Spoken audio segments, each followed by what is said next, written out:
لا إله إلا الله. الحمد لله رب العالمين، والصلاة والسلام على سيد المرسلين وعلى آله وأصحابه أجمعين.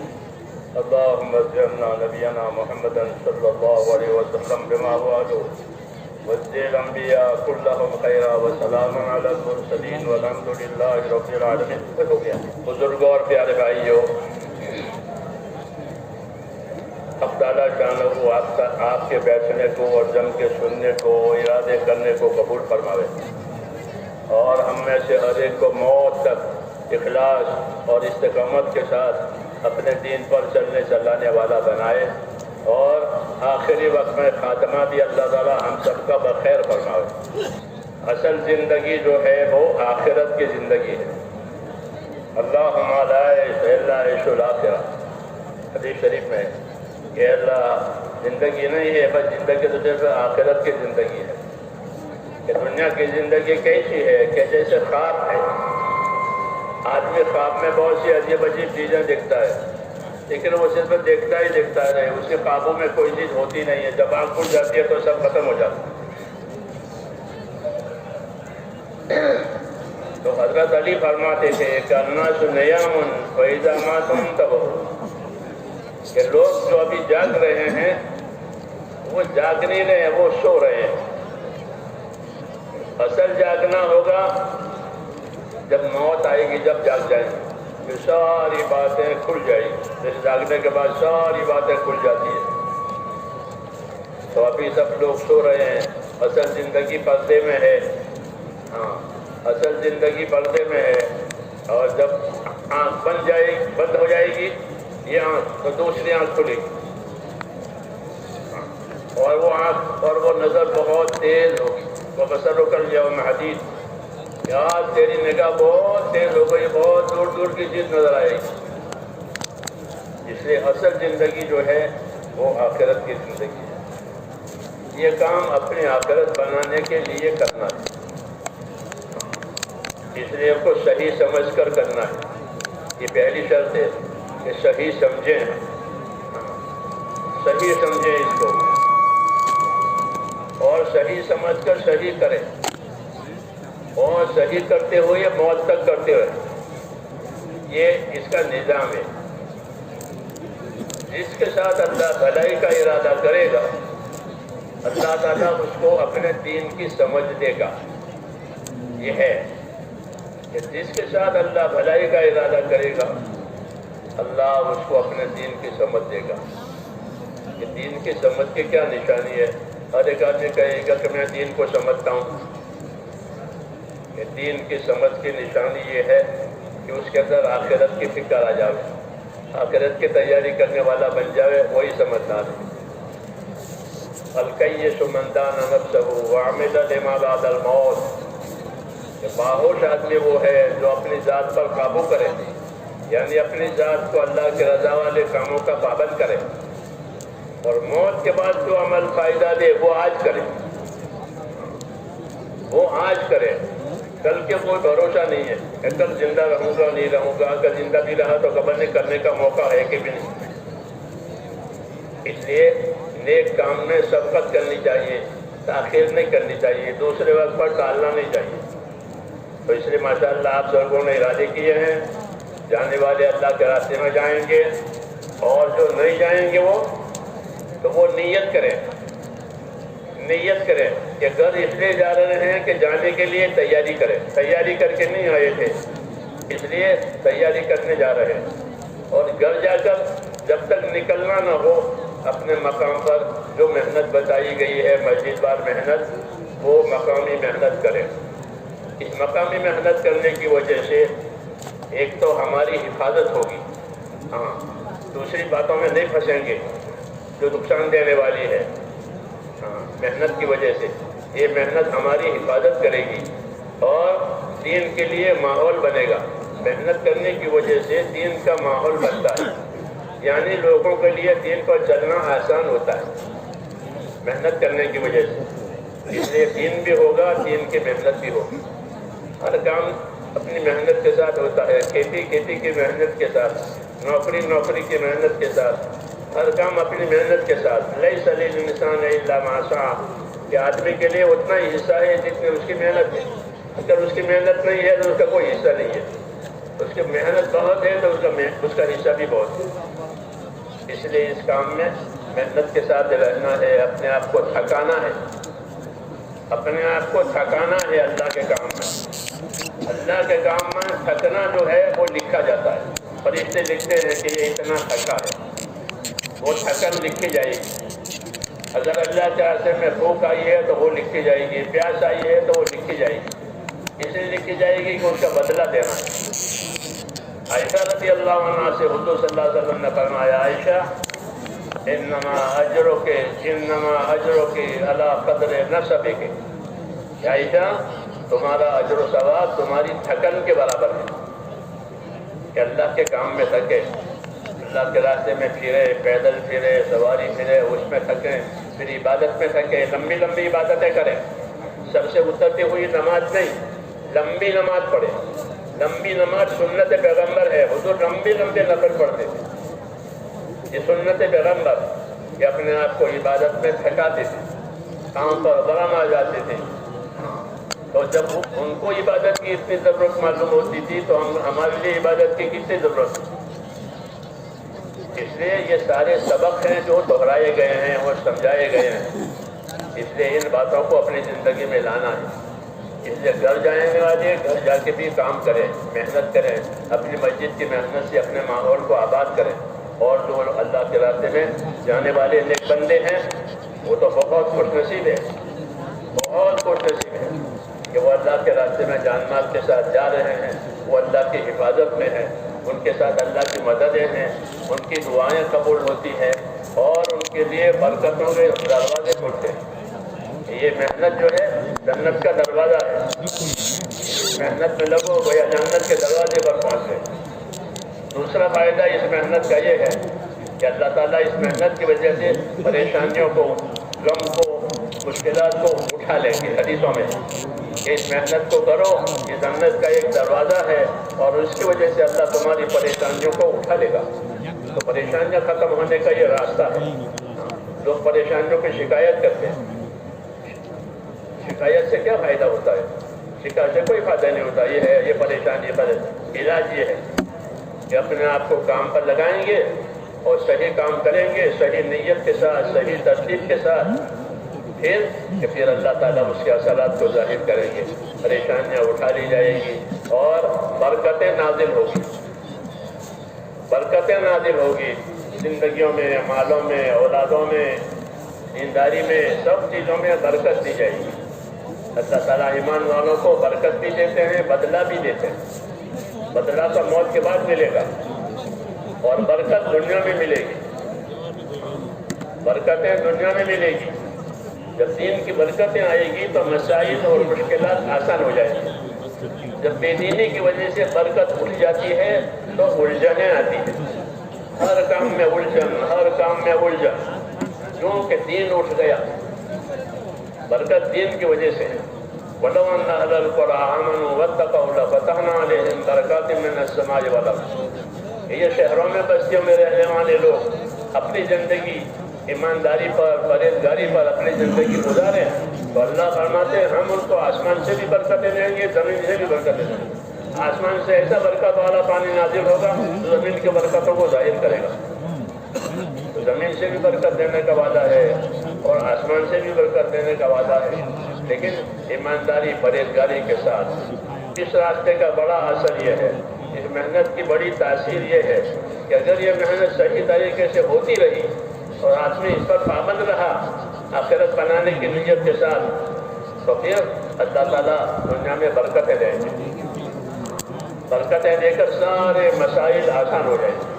برکت کا یہ اثر ہوتا ہے کہ مسائل آسان ہو جاتے ہیں، ضرورتیں پوری ہو جاتی ہیں، الجھنیں ختم ہو جاتی ہیں، اور بدلہ اپنی جگہ آخرت میں وہ اٹھا کر دیں گے، وہ الگ ہے، کیونکہ بدلہ ہمیشہ کے لیے دینا ہے، تو ہمیشہ کی جگہ تو آخرت ہے۔ یہاں بدلہ نہیں دیا جاتا، یہاں اس کی برکتیں دی جاتی ہیں، اس لیے یہاں برکت آئے گی، آخرت میں بدلہ آئے گا۔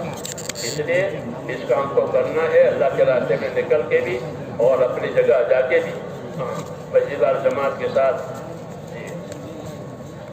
جڑ کر کے مل کر کے اہتمام کے ساتھ ایک دوسرے کے اکرام کے ساتھ آخرت کی فکر کے ساتھ اس کام کو کرنا ہے اور کرتے رہنا ہے. اپنے آپ کو بھی اپنے اہل و عیال کو بھی اور امت کو بھی اس کام پر لانا ہے. ہماری ذمہ داری ہے کہ اپنی ذات سے اپنے آپ کو پابند کریں, اپنے اہل و عیال کو اپنے بال بچوں کو اس پر پابند کریں اور امت میں یہ کام آوے اور امت اس کام پر کھڑی ہو جاوے. اس کے لیے نقل و حرکت کریں کہ نقل و حرکت سے یہ کام پھیلے گا. جس طرح چکی کی نقل و حرکت ہوتی ہے تو چاروں طرف آٹا گرتا ہے, اس طرح نقل و حرکت ہوگی تو چاروں طرف خیر پھیلے گی, چاروں طرف خیر پھیلے گی, پھیلتی رہے گی. اس نقل و حرکت کی یہ برکت ہے. اس لیے اخلاص کے ساتھ آخرت کے بنانے کی نیت کے ساتھ اس کام کو کرنا ہے اور کرتے رہنا ہے. تو کریں گے انشاءاللہ. اب دعا مانگیں گے اللہ تعالیٰ سے. کام کرنا ہے, دعا مانگنی ہے, کام کرنا ہے, دعا مانگنی ہے. اللہ کو دعا بہت پسند ہے. اللہ تعالیٰ کو دعا بہت پسند ہے. مانگنے والوں سے راضی ہوتے ہیں, نہ مانگنے والوں سے اللہ ناراض ہوتے ہیں. کہ مانگتا نہیں ہے, کوئی دوسرا دینے والا تو ہے نہیں اللہ کے سوا. کون دینے والا ہے؟ اللہ دینے والا ہے, کوئی دوسرا دینے والا نہیں ہے. اللہ نہ دے تو کوئی نہیں دے گا, اللہ دے تو کوئی نہیں روکے گا. اس لیے اللہ سے مانگتے رہنا ہے. دعا اللہ کو بہت پسند ہے.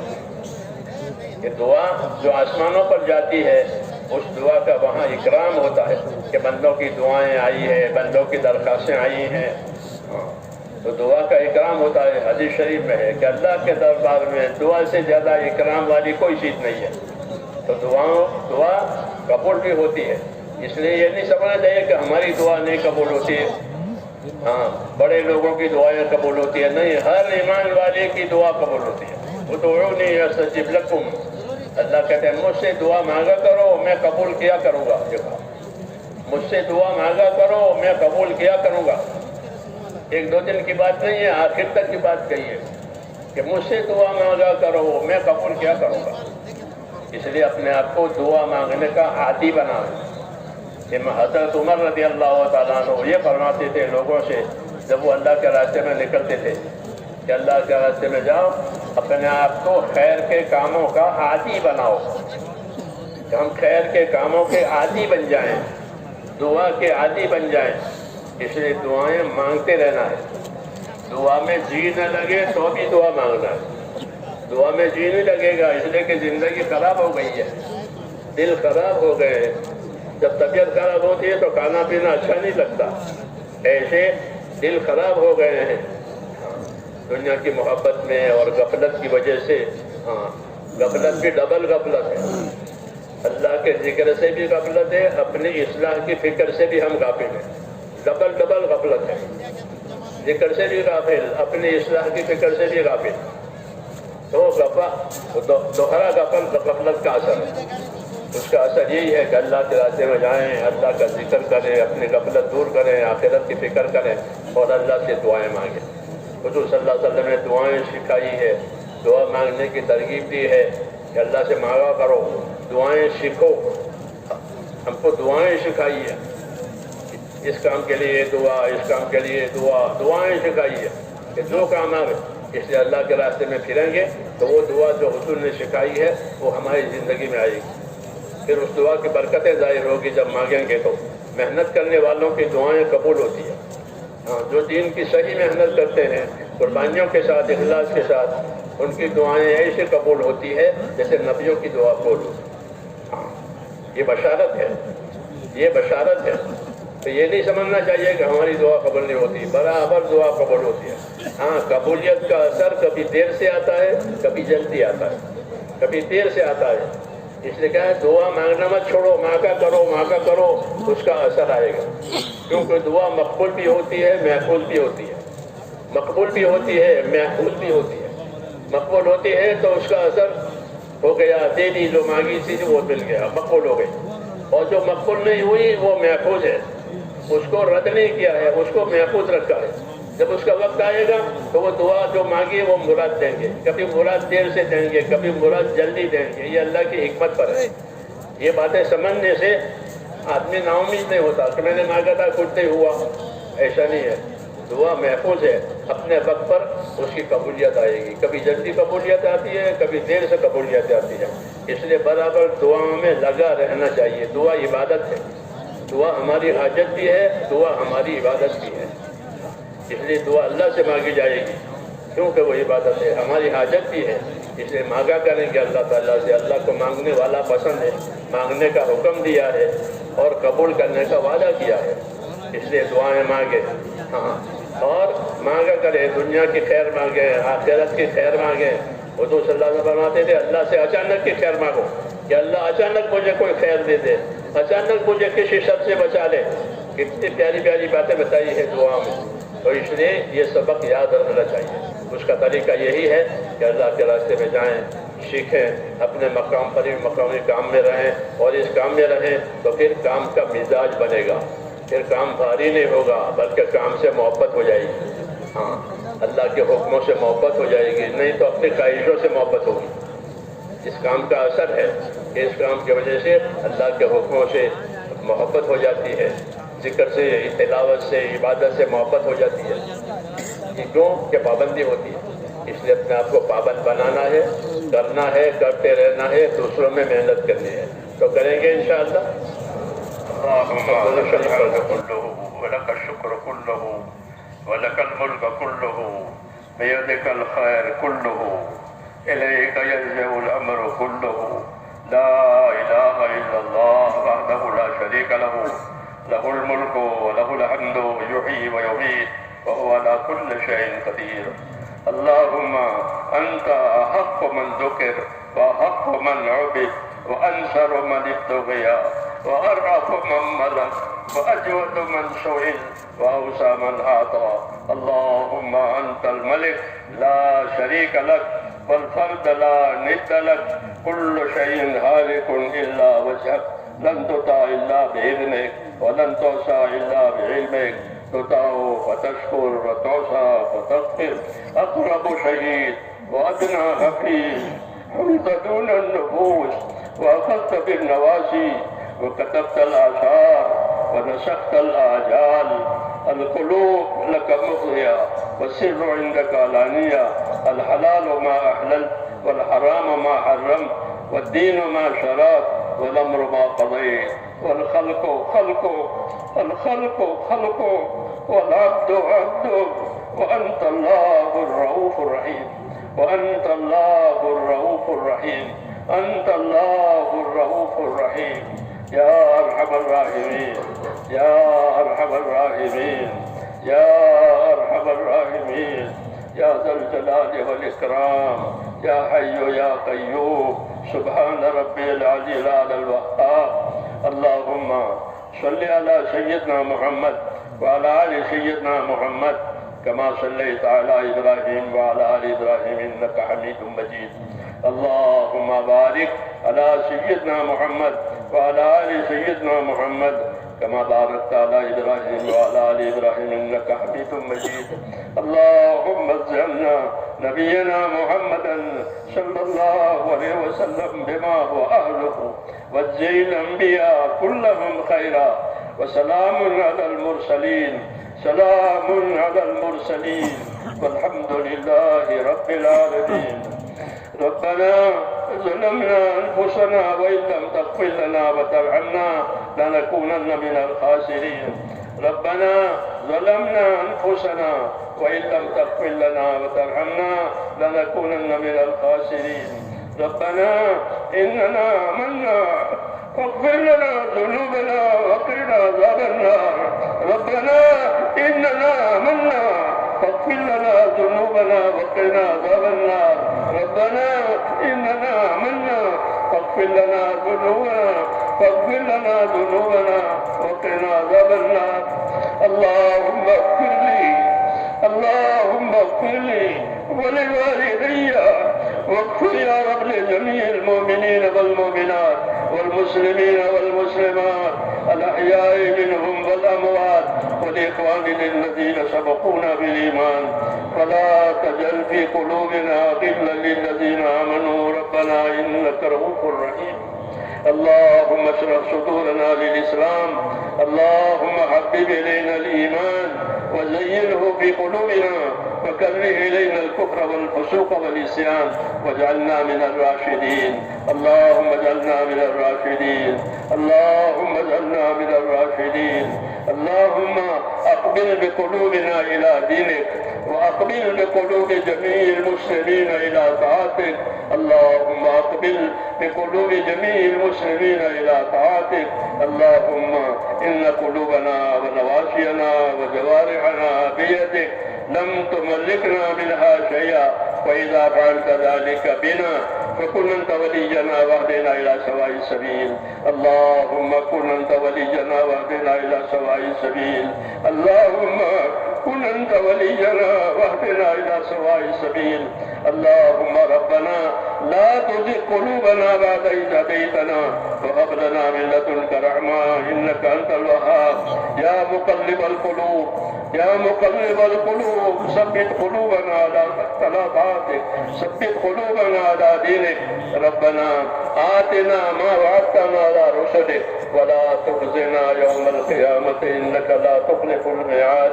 يا أرحم الراحمين، يا أرحم الراحمين، يا أرحم الراحمين. اے اللہ ہماری مغفرت فرما دے.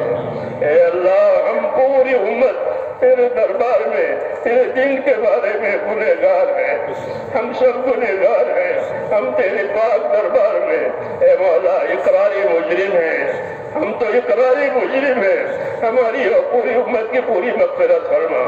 اے اللہ ہماری اور پوری امت کی پوری مغفرت فرما، پوری امت کی مغفرت فرما. امت سے درگزر فرما، ہم امت سے درگزر فرما، ہم سے درگزر فرما. اپنی ناراضگی کو ہم پر سے اٹھا لے. اے اللہ ہم پر سے اپنی ناراضگی اٹھا لے. موجبات مغفرت اور موجبات رحمت اے اللہ ہم سب کی زندگیوں میں قائم فرما دے. اے اللہ موت تک اخلاص اور استقامت کے ساتھ تیرے دین پر ہم میں سے ایک ایک کو جمنے والا بنا دے. اے اللہ ہمارے ایمانوں میں یقین پیدا فرما دے، ہماری عبادتوں میں خشوع و خضوع پیدا فرما دے، ہماری جہالت کو دور فرما دے، ہماری غفلت کو دور فرما دے. اے اللہ جو جو حقوق ہمارے اوپر عائد ہوتے ہیں ان حقوق کو ادا کرنے کی توفیق عطا فرما. موت سے پہلے موت کی تیاری کی توفیق عطا فرما. اے اللہ موت سے پہلے موت کی تیاری کی توفیق عطا فرما. جو صلاحیتیں دی ہے وہ صلاحیتیں دین پر لگا دے. اے اللہ امت کی صلاحیتوں کو دین پر لگا دے، امت کی صلاحیتوں کو برباد ہونے سے بچا لے، امت کی صلاحیتوں کو برباد ہونے سے بچا لے. امت کے مالوں کی، امت کے جانوں کی، امت کی آبرو کی، امت کے دین کی اے اللہ پوری پوری حفاظت فرما، پوری پوری حفاظت فرما. اے اللہ امت کی صلاحیتوں کو حق پر لگا دے. اے اللہ نہ حق برباد ہونے سے امت کی صلاحیتوں کو بچا دے. اس عالی کام کے لیے آپ نے اس امت کو وجود دیا ہے اور ان کو اپنے نبی کا وارث بنایا ہے. اے اللہ اس عالی کام کے طرف ہماری ہمتوں کو، ہماری نیتوں کو، ہماری محنتوں کو لگا دے. اے اللہ اس کو ہمارے لیے آسان فرما دے. موت تک اخلاص اور استقامت کے ساتھ ہم میں سے ہر ایک کو اپنے دین پر جینے کی توفیق عطا فرما دے. اے اللہ جو محنت ہو رہی ہے اور ساتھی محنت کر رہے ہیں دنیا میں، اے اللہ ان تمام ساتھیوں کی مغفرت فرما، ان تمام ساتھیوں کی مغفرت فرما، ان تمام ساتھیوں کی مغفرت فرما کر ایک ایک کو اپنے دربار میں قبول فرما اور ہم سب کو اپنے نیک بندوں میں داخل فرما لے. اے اللہ ہم سب کو اپنے نیک بندوں میں داخل فرما اور اس محنت کو قبول فرما کر عالم میں حق کو اور ہدایت کو عام فرما دے. عالم میں حق کو اور ہدایت کو عام فرما دے. اے اللہ باطل کے نقشوں کو ختم فرما کر حق کو اور ہدایت کو عام فرما دے. بندوں کی صلاحیتوں کو دین پر لگا دے. حضور اکرم صلی اللہ علیہ وسلم کی سنتوں پر، آپ کے طریقوں پر عمل کرنے کا جذبہ ہمارے اندر پیدا فرما دے. آپ کی سنتوں پر عمل کرنے اور اس کو سیکھنے سکھانے پر ہمارے جذبات کو قائم فرما دے. ہماری زندگی سنت والی اور نبی کے طریقوں والی بن جائے، اس کے لیے ہم کو قبول فرما. تیرے بندے تیرے راستے میں جا رہے ہیں اور پھر رہے ہیں، دنیا میں نقل و حرکت کر رہے ہیں، اے اللہ ان تمام بندوں کی حفاظت فرما، ان کے جانوں کی، ان کے مالوں کی، ان کی تمام امور کی حفاظت فرما، اور جس مقصد کے لیے وہ نقل و حرکت کر رہے ہیں وہ مقصد پوری طرح پورا ادا فرما، اے اللہ پورا ہماری زندگیوں کو اپنے دین پر قائم فرما، موت تک اخلاص اور استقامت کے ساتھ ایک ایک کو قائم فرما، اپنا وقت پر موت کے وقت پر اے اللہ ایمان پر خاتمہ نصیب فرما، جتنی رکاوٹیں آ رہی ہے اس کام میں خصوصاً اور ہماری زندگیوں میں اپنی ضرورتوں میں جتنی رکاوٹیں ہیں اے اللہ عافیت کے ساتھ ان تمام رکاوٹوں کو دور فرما دے، آسانیاں پیدا فرما دے، آسانیاں پیدا فرما دے، برکت عطا فرما دے، اے اللہ برکت عطا فرما دے، اور زندگی کو غنیمت سمجھنے کی توفیق عطا فرما کر اپنی اپنی ذمہ داریوں کو پورا کرنے کی ہم سب کو توفیق عطا فرما، جماعتوں کے نقل و حرکت کو قبول فرما، اس مجمع کو قبول فرما، اس مجمع کو قبول فرما، یہ مجمع جہاں پہنچ جائے ان کو قبول فرما، اور اپنی قبولیت سے پوری امت میں حق اور ہدایت کو عام فرما دے، اے اللہ امت کی پریشانیوں کو دور فرما دے، امت کی پریشانیوں کو دور فرما دے، اے اللہ جو بیمار ہیں انہیں صحت عطا فرما، اے اللہ جو محتاج ہیں ان کی ضرورتیں پوری فرما، جو قرض دار ہیں ان کو قرضوں میں سے نجات دے، حلال پاک روزیوں کے دروازے امت پر کھول دے، حرام کے رزق سے امت کی حفاظت فرما، اے اللہ نمازوں کے قائم کرنے کا اور تیرے ذکر فکر کے ساتھ زندگی گزارنے کا ہمیں شوق اور اہتمام نصیب فرما، ہماری غفلت کو دور فرما، استقامت عطا فرما، اور خیر کو ہماری طرف متوجہ فرما، ہر شر سے، ہر فتنے سے، ہر بلا سے، ہر بیماری سے ہماری اور پوری امت کو اے اللہ محفوظ فرما، اس اجتماع کو قبول فرما، اس میں خدمت کرنے والوں کو قبول فرما، محنت کرنے والوں کو قبول فرما، کہنے سننے والوں کو قبول فرما، جو یہاں پہنچ جائے اسے قبول فرما، جو یہاں سے جہاں جائے وہاں کو بھی ارواح والوں کو قبول فرما، جتنے خیر جناب رسول اللہ صلی اللہ علیہ وسلم نے مانگی ہے یا اللہ وہ ہمیں عطا فرما دے، جن جن شرور سے پناہ چاہیے ہے ان تمام شرور سے یا اللہ تو ہماری بھی حفاظت فرما، اور ہماری دعاؤں کو اپنے فضل و کرم سے اے مولا قبول فرما، وصلی اللہ تعالی علی خیر خلقہ محمد وآلہ وصحبہ اجمعین برحمتک یا رب۔